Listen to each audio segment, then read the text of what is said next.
안녕하세요. 일산동의 구슬동자 윤도령입니다. 오늘은 여러분들 좀 특별한 주제를 가지고 왔어요. 바로 죽음의 사인인데 사인하는 거 말고 사인 표적인데요. 많은 사람들이 돌아가시고 또 그만큼 새로 태어나요. 아무래도 세상의 균형이고 이치라고도 하죠. 죽는 사람이 있으면 새로 태어나는 사람도 있는 게 세상의 균형이라고 우리가 알고 있는데 뭐 자연의 법칙이라고도 하겠죠. 근데 이 죽음의 사인은 여러분들이 조금 생소하실 거예요. 이게 무슨 데스티네이션도 아니고. 많은 분들이 이 죽음의 사인을 특별한 사람, 영적인 능력을 가지고 있는 사람들만 알 것이다. 그런 사람들만 영향적으로 표적을 받을 것이다 라고 생각을 하실 수도 있는데 그렇지 않습니다. 죽음의 사인은 모든 사람들이 다 확인하고 느끼고 알려고 하면 충분히 알려고 있는 알 수 있는 그런 사인이에요.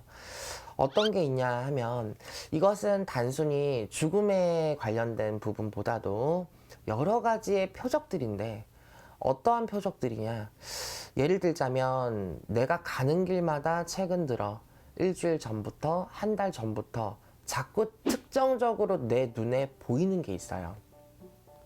어떤 게 보이냐, 예를 들어서 장례식장 가는 데마다 희한하게 저 멀리 있는 것까지 다 보이는 거야. 무슨 장례식장 가는 데마다 유독 많은 건물들 중에서 장례식장만 유독 눈에 띈다. 그런 케이스. 이렇게 설명을 드리면 여러분들이 조금 경험을 해보셨을까요? 꼭 어떠한 사건, 사고, 그게 죽음이 됐든지 사고가 됐든지 어떠한 큰 사건, 사고가 되었든지 모든 일이 일어나기 전에는 사인이라는 게 있어요. 여러분들이 일상생활을 하다 보면 흔히 느끼는 게 데자뷰 현상, 그리고 이상하게 그날 일진과 기운이 이상하게 흘러가는 듯한 느낌을 받을 때, 일진이 좋지 않다라고 판단을 했을 때, 그리고 내 눈에 내가 느끼는 보이는 그런 시점들이 굉장히 이상하게 보일 때가 있어요. 물론 이 방송을 보시는 분들은 다 살아계시는 분들이기 때문에 그런 사인을 되도록이면 느끼지 않아야 되겠지만, 그런 사인을 느낄 때 일상에서 현상에서 이상한 느낌과 기운과 어떤 보이는 현상들이 달리 보인다라는 말이, 옛날에 우리가 그런 말들 보셨을 거예요. 죽음의 문턱에 놓인 사람들은 이게 누워서든 앉아서든 순간적으로 나의 전, 후에 모든 것들이 필름처럼 다다다다다닥 지나가요. 정말 뭐 20년이 됐든 50년이 됐든 60년이 됐든 그 짧은 시간 안에 나의 모든 인생이 파노라마처럼 다다다다닥 스쳐가는 모든 현상들을 내 눈으로 감지를 하는데, 이러한 극적인 케이스는 사실 바로 죽음을 앞둔 사람들의 경우에는 그러한 사인과 표적과 데자뷰 현상들을 보지만, 나한테 어떠한 일이 일어날 것이다 라는 안 좋은 표적과 사인은 충분히 여러분들이 지하철을 타고 가실 때, 자동차를 타고 가실 때, 출근을 하실 때, 퇴근을 하실 때, 일주일이면 일주일, 한 달이면 한 달이라는 그 기간 동안 분명히 특징적인 사인이 있어요. 그냥 이게 어떠한 사인이 있을 것이다 라고 내가 짐작과 생각을 안 하기 때문에 그냥 내 눈에는 다 일상처럼 보이지만 실제로 그렇지 않아요. 그렇기 때문에 만신이나 뭐 신가물이나 이런 기운이 있는 사람만 그것들을 보는 게 아니라 모든 사람들이 다 느끼고 판단할 수 있습니다. 사고가 나시거나 어떤 교통사고나 접촉사고가 나신 분들은 아마 유심하게 생각을 해보세요.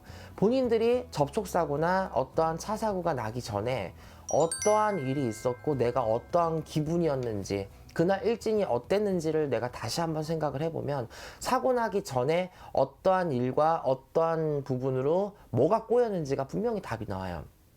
예를 들어서 평소에 절로 갔어야 되는데 일로 가야 되는데 근데 왜 난 일로 가기가 싫지? 순간적으로 그런 판단이 듭니다. 그리고 갈 때 이상한 표지판들이 보이기 시작해요. 혹은 다른 차들이 사고 나는 현상들, 그리고 순간 귀에서 앰뷸런스 소리들이 사방에서 퍼지면서 그 길을 갑니다. 그러면 사고가 나죠. 그러면 이거는 이제 극적인 예를 든 거예요. 이렇게 생각을 해서 파보면 분명하게 사인은 나옵니다.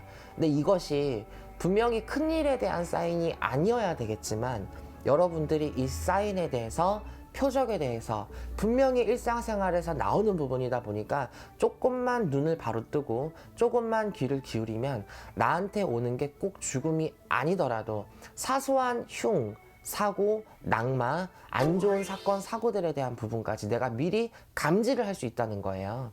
예언을 하는 게 아니라 감지인 거죠. 우리가 그 감지를 하고 미리 조심하는가, 피하는가에 따라서 또한 많은 것들이 달라집니다. 내가 이상하게 아침부터 큰 소리가 나고 이상하게 아침부터 예민해. 이상하게 신경질 적이야. 그러면 이상하게 그날은 유독 나를 짜증나게 만들고 나를 애태우고 나를 좀 피곤하게 하는 사람들이 유독 더 많아요.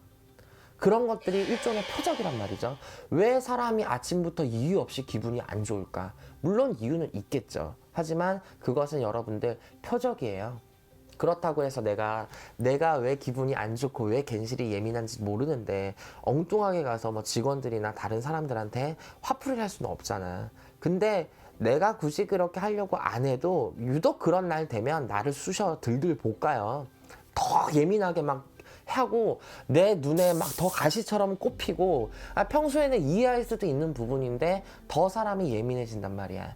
꿈 또한 어떻게 보면 사인이겠죠. 미리 암시를 주는 부분이기도 하기 때문에. 근데 꿈 말고 일상에서도 여러분들 충분하게 사인, 표적 다 여러분들이 받을 수 있기 때문에 그날 좀 기분이 안 좋거나 일진이 좀 이상하다 생각하시면 집중을 하셔서 찾아보세요, 한번. 그러면 충분히 그것들을 다 당하지 않고 피해갈 수 있습니다. 이 부분은 단순한 사기, 금융 여러 가지 부분에서도 다 포함이 되기 때문에 모든 일상에서 여러분들이 잘 느끼시고 활용을 하시면 아무래도 조금 도움이 되시지 않을까 생각을 해요. 오늘은 죽음의 사인이라 그래서 포괄적인 사인과 표적에 대해서 여러분들께 특별한 이야기를 좀 들려드렸습니다. 저 또한 굉장히 이 사인과 표적에 대해서 영향을 많이 받은 사람 중에 하나인데요. 그래도 그 사인이라는 부분을 내가 미리 감지하고 감안했다라는 부분과 그것들을 경험했다라는 부분을 통해서 내가 겪어봤기 때문에 여러분들께도 충분하게 이 사인에 대해서 쉽게 설명을 드리면 여러분들도 도움이 되실 거라고 생각을 했기 때문에 이렇게 전달을 해드립니다. 다음 시간에도 더 알차고 재밌는 이야기로 여러분들 찾아뵙겠습니다. 감사합니다. 일산동의 구슬동자 윤도령이었습니다.